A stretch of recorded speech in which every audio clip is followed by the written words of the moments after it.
Okay, so I've been thinking about space communication systems recently because I've been tempted to try out Meshtastic, and because of, shit happening on this accursed island. Anyway, it's kind of a miracle that we have this worldwide communications network, not just for talking to each other, but for getting information.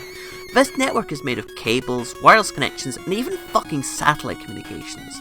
With the right equipment and know-how, I can send a message from Hjort to St. Helena almost instantaneously. We've basically had some form of communications network like this since the 19th century, and well, it's revolutionised the world more than anything. But here's the question. As we fuck off into the stars, how are we going to keep up with communications? Well, let's talk about that through the magic of sci-fi. So a lot of softer sci-fi, along with some harder variants, have FTL communications. Like Star Wars, Star Trek and the Bubbleverse have all found ways, through some force yet to be discovered, how to send messages and data almost instantaneously. But of course they have to put limits on this, or else it wouldn't be too interesting narrative wise. Both Star Trek and the Bubbleverse have subspace and SCUT, which allows for faster than light communications, and technically in the case of the Bubbleverse a form of FTL travel through controlling android bodies over long distances. Both of these systems have limits in the universe because they have distance limits and require relays, which of course gives the basis for Star Trek Voyager. In the Bubbleverse, FTL comms were discovered before FTL travel, and in Star Trek the Trill figure out subspace communications before they break the light barrier, which sounds like the basis for a good classic moral dilemma episode for Star Trek Strange New Worlds. Sadly, we do not have faster than light communications. If we did, it would revolutionise space exploration because we'd be able to control probes and rovers directly and get data in real time.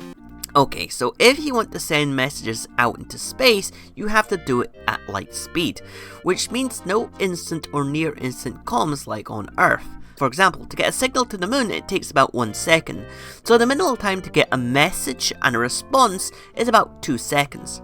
With Mars, it's about 3 and 22 minutes, so double that for a response.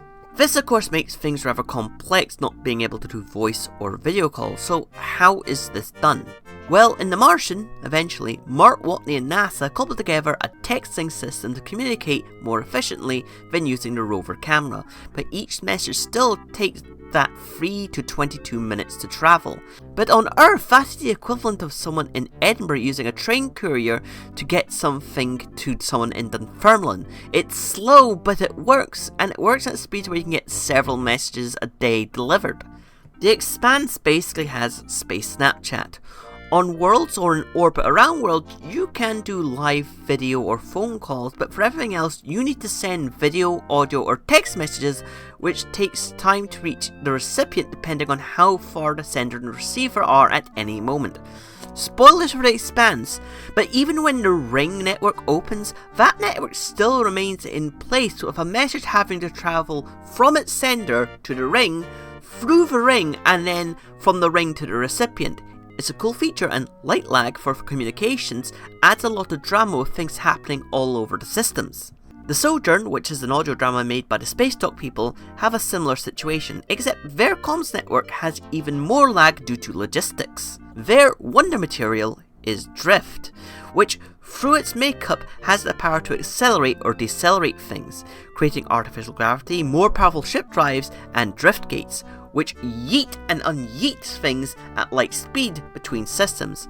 A little bit like travelling between systems in Stellaris. Anyway, interplanetary and intership comms move at light speed, but to get messages to and from systems, they're sent to nearest gate, put in little drone ships that they use to keep the gates aligned when there's space, and yeeted to the next system to either be sent to the next gate or the recipient, creating a hybrid FTL and light speed communication system. So yeah, that's my info dump about Spacecomms.